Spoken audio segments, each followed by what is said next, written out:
Dzień dobry. Hola.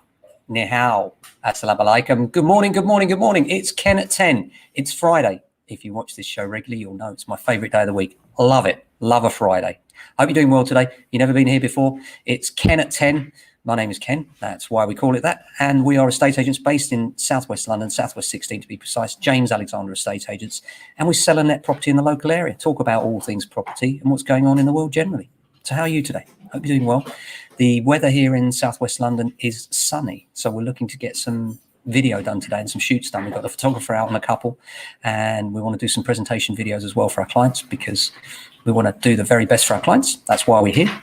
Apart from that, the market-wise, there's so many conflicting stories coming out, aren't there? Lots of people are saying, oh, the market's really busy. Others are saying it's busy, but it's going to go quiet. Our experience at the moment is it's still quite strong. And there are certain pockets that are much stronger than others, particularly the houses between sort of 400,000 and 600,000 range. Very busy indeed.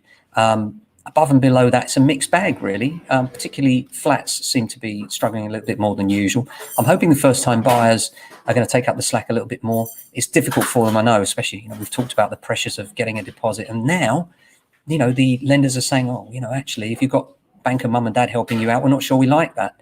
And they're actually saying that you need to have saved money of your own volition, not via your parents. Not in all cases, but it's a little frustrating when, your mum and dad are trying to help out and perhaps some of your deposits coming from them. Why not? Why not? Sometimes these lenders dictate things because they can. And it really frustrates me, as many of you will know, particularly that first-time buyers get charged much higher rates than anybody else. I find that particularly frustrating, unfair and profiteering. Look, at the end of the day, if they're a sensible risk, then why should you charge them double? How does that work? Really? It just doesn't seem fair to me. But there we are. So apart from that, one of the reasons why somebody asked me the other day why I actually come on board in the morning and say good morning in all different languages. And that is because Norbury is a very multicultural area and I'm very proud to be a part of it. One of the things I love is meeting all sorts of different people from different backgrounds, different cultures. And you learn so much from that. And I always think the people that kind of stick to their own and think that, their culture is it and nothing else, they miss so much. They miss so much fun. I have so much fun just, intermixing with different cultures and understanding about their thoughts and their attitudes towards different things. It really is interesting. Hey, Tarek, happy Friday to you too.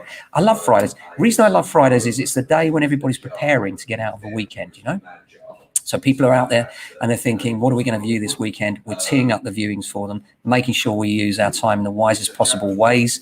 And that does mean sometimes if you've got property to sell and we've got people that have already sold, well, I'm afraid we're going to prioritize the people that have sold because we need to make sure that we're prioritizing the right people and focusing on the ones that can move our clients. Nothing against people that haven't sold yet.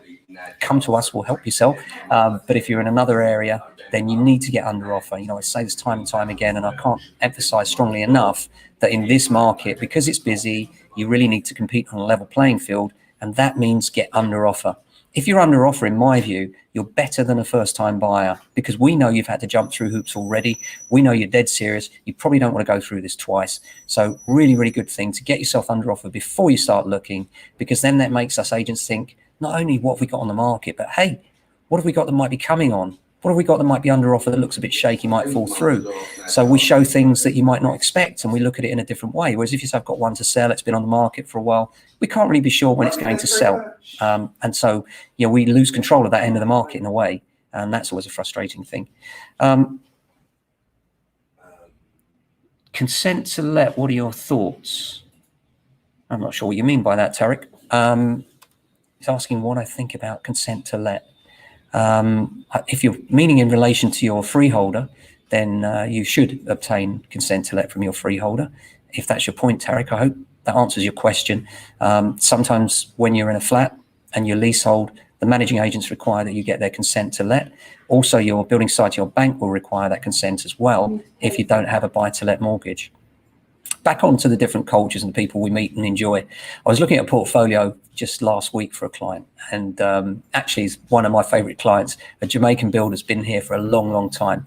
And he was saying to me that he finds when he first came over to the UK, he came over with mum and they were in a tiny, tiny room.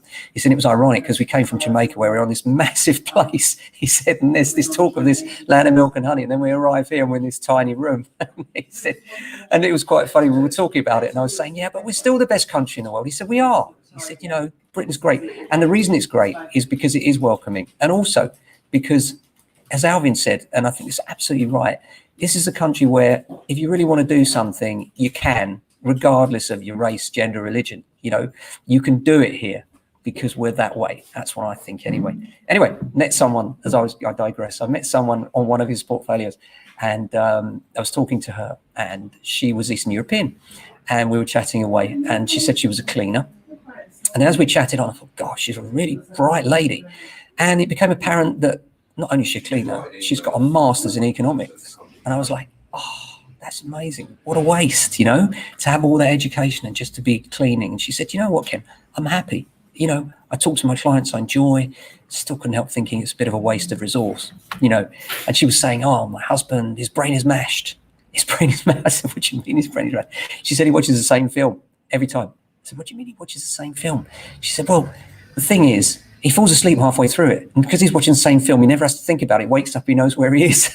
She said his brain is mashed. We had a great conversation. I just love that.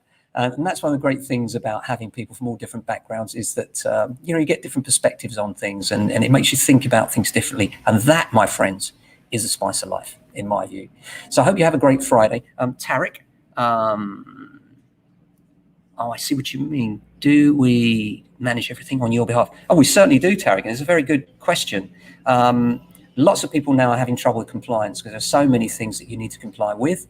And by that, when you're renting out your property, I mean in terms of landlord licensing, electrical safety, gas safety, inventory, check-ins, check-outs, compliance, agreements. There's so much of it and it's all got to be right. And it really, you do have to be squeaky with it to get it right. Otherwise you can find yourself in a lot of trouble later. You know, I was speaking to a friend just the other day that had done it through DIY process. And they said, right, okay, we're just going to serve a notice on our tenant. And I said, hang on a minute, what have you got? She said, well, I've got the notice. I said, well, no, you need the notice. You need the how to rent guide. You need the gas safety. You need the electrical safety. You need the EPC. You know, it's not just one thing. And all those things have got to be squeaky right. Otherwise, you're not going to get it through the courts. So really important that, and good point, Tarek, you need to be really sure that you get your consent to let and you make sure all your ducks are in a row. So often I'm meeting people now that think they are getting possession in a month's time or whatever. And I look at the paperwork and think, no, it's not going to work. It's not going to happen. And it's such a shame that, you know, they've waited all that time just to end up back where they started. So must go now because I've got a busy day at hand. But thank you for watching and do like and share the video. We're on various channels, as many of you will know. Love Norbury, James Alexander Estate Agents, and my own YouTube channel as well. So do like and share wherever you are. Comment because that helps us to know you're there. Always love that. And I hope you have a fantastic weekend and you and your family stay safe and well. Keep your chin up, keep smiling, and enjoy this beautiful weather we're having. Take care of yourselves and your families.